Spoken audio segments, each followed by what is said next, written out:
এই মুহররমের গুরুত্ব আল্লাহ পাক 5টি কারণে বেশি বাড়িয়ে দিয়েছেন, বলি সুবহানাল্লাহ। কয়টি কারণ?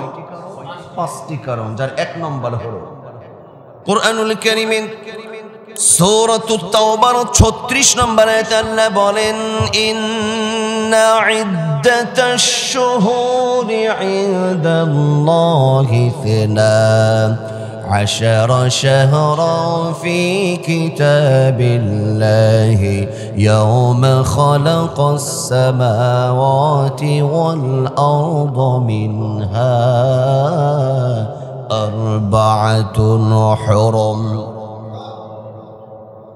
মুহররমের গুরুত্ব আল্লাহর কাছে যে কারণগুলোর মধ্যে একটি উল্লেখযোগ্য কারণ, প্রথম কারণ মুহররমের গুরুত্ব বেড়ে গেছে এই কারণে আল্লাহ বলেন, ইন্না ইদ্দাতাশ শুহুরি ইনদাল্লাহ 12 শাহরা ফি কিতাবিল্লাহি ইয়াওমা খালাকাস সামাওয়াতি ওয়াল আরদা মিনহা 4 হুরুম। আসমান এবং জমিনের সূচনা লগ্ন থেকে, সৃষ্টি লগ্ন থেকে আল্লাহ পাক গণনার মাস হিসাবে 12টি মাসকে নির্ধারণ করেছেন। এই 12টি মাসের মধ্যে 4 হুরুম, আবার আল্লাহ পাক 4টি মাসকে নির্ধারণ করে দিয়েছেন। এই 4টা মাসকে আল্লাহ পাক অতি সম্মানিত মর্যাদা বানিয়ে দিয়েছে, বলি সুবহানাল্লাহ। 12টি মাসের মধ্যে অতি সম্মানিত মাস কয়টি? সবগুলো মাসই সম্মানিত, বিশেষ বিশেষ কিছু কারণে আল্লাহ পাক সম্মান আরো বাড়িয়ে দিয়েছে। তার মধ্যে এইখানে 4 হুরুম বলে আল্লাহ পাক 4টি মাসকে নিষিদ্ধ মাস বা সম্মানিত মাস বলেছে। এই 4টি মাস এক হলো জিলকদ, জিলহজ, মুহররম আর রজব। কয়টি মাস? এই 4টি মাসের মধ্যে অন্যতম হলো মুহররম মাস, বলি সুবহানাল্লাহ। মুহররমের গুরুত্ব আল্লাহর কাছে বেড়ে যাওয়ার কারণ হলো 2 নম্বর, আর একটি কারণ হলো এই মুহররম মাস আমার আল্লাহ রব্বুল আলামিন, এই মুহররম মাসটাকে আল্লাহ রব্বুল আলামিন সম্মানিত করেছে, বলি সুবহানাল্লাহ। মুহররম মাসটাকে আল্লাহ পাক কেমন সম্মানিত করেছে? আফদলুস সিয়াম বাদা রমাদান। সুবহানাল্লাহ, আফদলুস সিয়াম বাদা রমাদান। আল্লাহ বলছেন মুহররম মাস হলো আফদলুস সিয়াম বাদা রমাদান, রমজান মাসের পরে সবচাইতে ফজিলতপূর্ণ রোজার মাস হলো, রোজা হলো মুহররম, আল্লাহর মাস, মুহররম মাসের রোজা, বলি সুবহানাল্লাহ।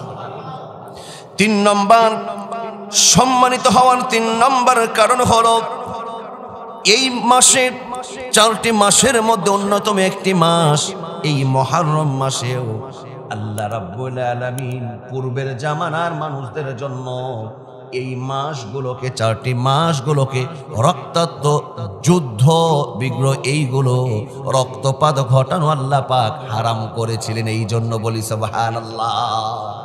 4টি মাসের মধ্যে একটি মাস মুহররম মাস।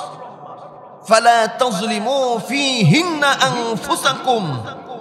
আল্লাহ পাক সূরা তাওবার 36 নম্বর আয়াতের অংশ এইখানে বলছেন, ফালা তাযলিমু ফীহিন্না আনফুসাকুম। ইমাম জাসসাস রাহমাতুল্লাহ আলাইহি উনি ওনার একটি কিতাবে বলেছেন যে এইখানে আল্লাহ পাক এই কথা বলেছেন যে ফালা তাযলিমু ফীহিন্না আনফুসাকুম, এই কথা বলে ইঙ্গিত করেছেন, তার মানে এই 4টি মাসে যারা বেশি বেশি নেক আমল করবে, বাকি মাসগুলোনেও আল্লাহর পক্ষ থেকে ইবাদত করা তার জন্য সহজ হয়ে যাবে। এই মাসগুলোনে, এই 4টি মাসের মধ্যে মুহররম মাস অন্যতম। এই 4টি মাসের মধ্যে মুহররম মাস গুরুত্বপূর্ণ। এই মাসগুলোনে যারা পাপ করবে, অন্যায় করবে, পাপাচার করবে, ইমাম জাসসাস রাহমাতুল্লাহ আলাইহি উনি বলেন এটা একটা ইঙ্গিত করে আল্লাহ পাক অন্যান্য মাসে তার জন্য পাপ করা, গুনাহ করা সহজ হয়ে যাবে, বলি নাউজুবিল্লাহ। এই জন্য 3 নম্বর এটা একটা কারণ মুহররমের গুরুত্ব বাড়ার। 4 নম্বর কারণ হলো মুহররম মাসে এমন একটি দিন রয়েছে যেই দিনে আল্লাহর প্রিয় বান্দারা একটা রোজা রাখবে এবং পর্যায়ক্রমে একটা নয়, আগে পিছে আর একটা রোজা রাখবে। কিন্তু এইখানে আশুরার রোজা, একটা রোজার কথা বলা হয়েছে, অর্থাৎ আশুরার রোজার কথা এইভাবে উল্লেখ এসেছে।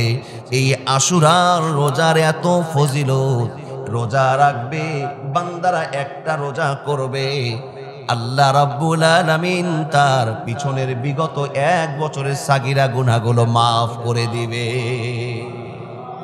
তবে ইহুদিরাও, ওরাও আশুরার রোজা রাখতো, এই জন্য আল্লাহর নবী বলেছেন ওরা একটা রাখতো, আমরা একটা নয়। কয়টা? এই বিষয়ে সামনে কথা বলছি, শুনুন। 4 নম্বর কারণ হলো মুহররম মাসে একটা গুরুত্বপূর্ণ দিন আশুরার দিন।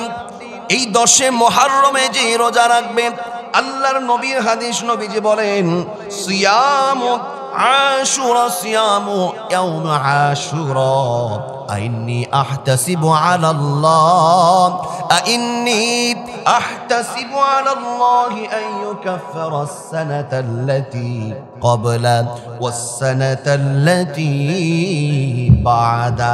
আল্লাহর নবী বলেন আশুরার রোজার গুরুত্ব এত, আমি নবীজি আশা রাখি এই মুহররম আশুরার রোজা তার পূর্বের এবং পরের 1 বছরের সাগিনা গুনার কাফফারা হয়ে যাবে। বলি সুবহানাল্লাহ।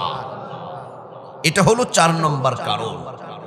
সম্মানিত হাজিরিন, সম্মানিত প্রিয় মুসল্লিনে کرام, আর সর্বশেষ এই মুহররমের গুরুত্ব আল্লাহর কাছে অপরিসীম হওয়ার 5 নম্বর যেটা উল্লেখযোগ্য কারণ, সেই কারণটা হলো এই মুহররমে কিন্তু জড়িয়ে তো রয়েছে একটি ঘটনা, সেটা হলো কারবালার শহীদদের স্মৃতি এই মুহররমের সাথে জড়িত আছে। বলি সুবহানাল্লাহ।